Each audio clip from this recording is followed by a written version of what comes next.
ശ്രീ പത്മനാഭസ്വാമി ക്ഷേത്രം ഭക്തിയുടെ ശ്വാസത്തിൽ ജീവിക്കുന്ന, രഹസ്യങ്ങളുടെ നിഴലിൽ ഉറങ്ങുന്ന, ചരിത്രവും ദൈവവും ഒരുമിക്കുന്ന വിശുദ്ധ സ്ഥലം.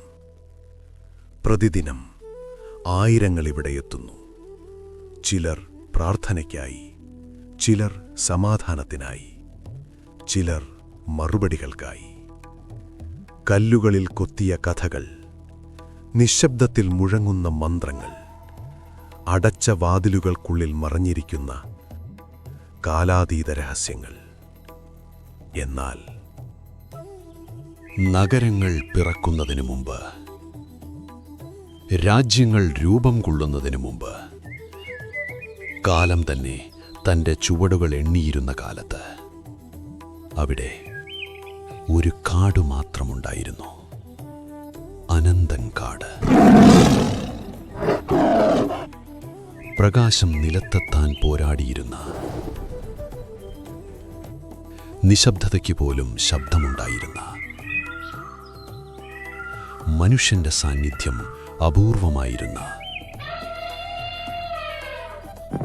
ഒരു പ്രപഞ്ചം.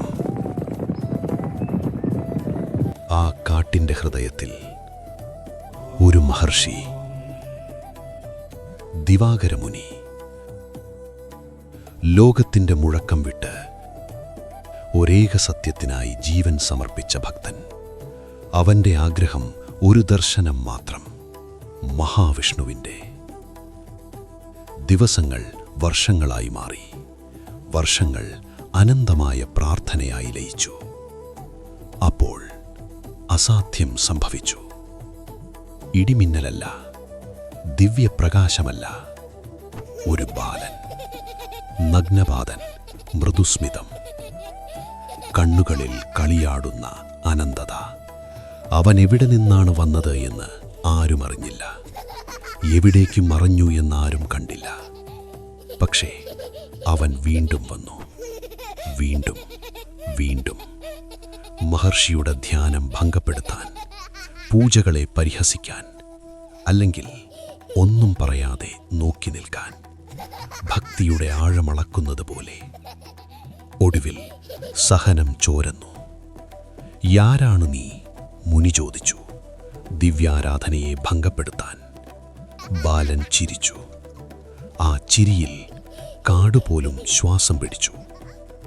"എന്നെ അറിയണമെങ്കിൽ അനന്തൻ കാട്ടിൽ എന്നെ തേടൂ." അടുത്ത നിമിഷം അവനില്ലായിരുന്നു. ചുവടുകളില്ല, ഇലകൾ ചലിച്ചില്ല, നിശബ്ദത മാത്രം. അപ്പോൾ മുനിയുടെ ഹൃദയം തിരിച്ചറിഞ്ഞു. അവൻ കണ്ടതൊരു ബാലനല്ല, ദൈവം. ഭയവും ഭക്തിയും ചേർന്ന വിറയലോടെ ദിവാകരമുനി കാട്ടിൻ്റെ ആഴങ്ങളിലേക്ക് പാഞ്ഞു. മുളകൂട്ടുകൾ കടന്ന്, നിഴലുകൾ താണ്ടി, മനുഷ്യൻ നടക്കാത്ത വഴികളിലൂടെ. അവിടെ അവൻ നിന്നിരുന്നു. ബാലൻ ഒരില്ലിപ്പമരത്തിൻ്റെ സമീപം, നിശ്ചലമായി കാത്ത്. മുനി മുന്നോട്ടു നീങ്ങി. വാക്കുകൾ അധരങ്ങളിൽ തളർന്നു. പക്ഷേ ബാലൻ പിന്നോട്ട് ചുവടുവെച്ചു, മരത്തിലേക്ക്. അവൻ മരത്തിൽ ലയിച്ചു. അതൊരു മാറ്റമായിരുന്നില്ല, ഒരു വെളിപ്പാട്. മരം പ്രകാശമായി, പ്രകാശം രൂപമായി, രൂപം അനന്തമായി പ്രത്യക്ഷപ്പെട്ടു. മുനിയുടെ മുമ്പിൽ പ്രത്യക്ഷപ്പെട്ടു.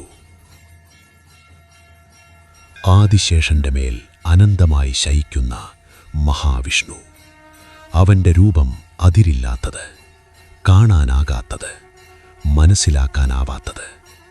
മനുഷ്യന്റെ കണ്ണുകൾക്ക് സഹിക്കാനാവാത്ത ആ വിശാലതയ്ക്ക് മുന്നിൽ മുനി മുട്ടുകുത്തി പ്രാർത്ഥിച്ചു. "പ്രഭോ, ഭക്തിക്ക് ദർശിക്കാവുന്ന രൂപമായി വരിക." അനന്തം സമ്മതിച്ചു. ഭക്തിയുടെ ശക്തിയിൽ വികലിതനായ വിഷ്ണു രൂപം ചുരുക്കി. മനുഷ്യന്റെ ദർശനത്തിനും ആരാധനയ്ക്കും യോജിച്ച് ദിവ്യരൂപമായി. അവിടെ സമ്പന്നതയില്ല, രാജമര്യാദകളില്ല. ഒരു തേങ്ങാക്കൊട്ട, കുറച്ചു മാങ്ങകൾ. അവയായിരുന്നു ആദ്യ നൈവേദ്യം. സരളമായ ഭക്തി. ആദ്യ പൂജ. കാലം കടന്നു.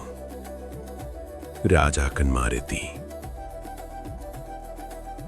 ദിവ്യവിഗ്രഹം നിർമ്മിതമായി. കടുശർക്കര യോഗമെന്ന അതിസങ്കീർണ ദൈവിക സംയോജനത്തിൽ ക്ഷേത്രം പണിതുയർന്നു.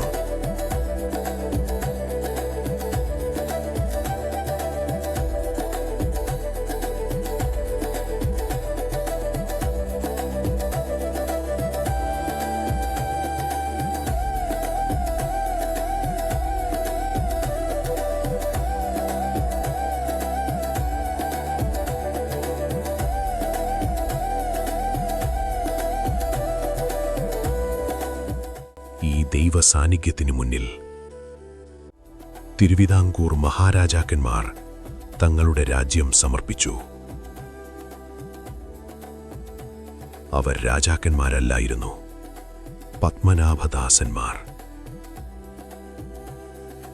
രാജ്യം ഭരിച്ചത് ദൈവത്തിന്റെ നാമത്തിൽ.